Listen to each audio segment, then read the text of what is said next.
Lancé hier, le rapport sur le développement humain du PNUD classe le Sénégal à la 144e place. Il devance 25 pays sur un total de 169. Cette année, 3 nouveaux indices sont venus se greffer aux indices relatifs à l'éducation, à la santé et au niveau de vie, indicateurs traditionnellement utilisés, nous dit Yorosar. La 20e édition du rapport sur le développement humain que le PNUD vient de publier est un diagramme des progrès de 169 pays en matière d'éducation, de santé et de revenus. La Norvège, l'Australie et la Nouvelle-Zélande mêlent le peloton de tête des pays les plus performants. Le Niger, la République démocratique du Congo et le Zimbabwe ferment la marche. Le Sénégal occupe le 144e rang mondial sur les 169 pays classés.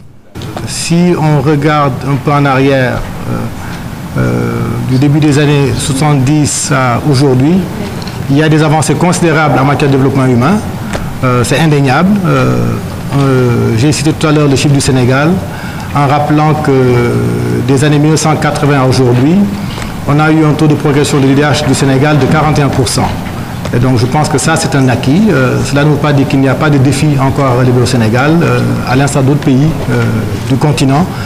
Nous avons encore donc à consolider un peu les politiques qui ont été mises en œuvre dans ce pays, à investir davantage de ressources, certainement dans des secteurs clés que sont l'éducation et la santé, de manière donc à améliorer le niveau de revenus de nos populations. Il est vrai que notre pays, qui a progressé de 41% entre 1980 et 2010, semble avoir été lésé par l'introduction de 3 nouveaux indices relatifs aux inégalités, au genre et à la pauvreté multidimensionnelle. Ce dernier indice fait intervenir des indicateurs comme la mortalité infantile, l'état nutritionnel, la déperdition scolaire, l'électrification, l'eau potable, les sanitaires, l'habitat, le combustible et les biens mobiliers. L'IDH comporte à notre sens certaines insuffisances qui conduisent à relativiser sa capacité à réellement mesurer le développement humain des pays et à les classer. Parmi ces insuffisances, nous en avons retenu 4.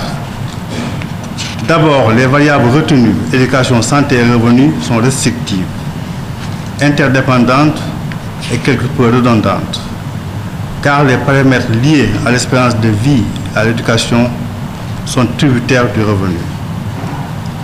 Ensuite, les variables ne prennent pas en compte les changements de court terme. En effet, le développement est un phénomène qui s'inscrit dans la durée et les progrès effectués sont difficilement perceptibles sur une base annuelle. D'autres facteurs peuvent expliquer les contre-performances du Sénégal en matière de développement humain. En effet, malgré un budget consacré pour 40% à l'éducation et 9% à la santé, notre pays est frappé de plein fouet par la crise économique et financière internationale et ses répercussions sur la baisse des investissements, le transfert d'argent des émigrés et la contraction de l'aide au développement.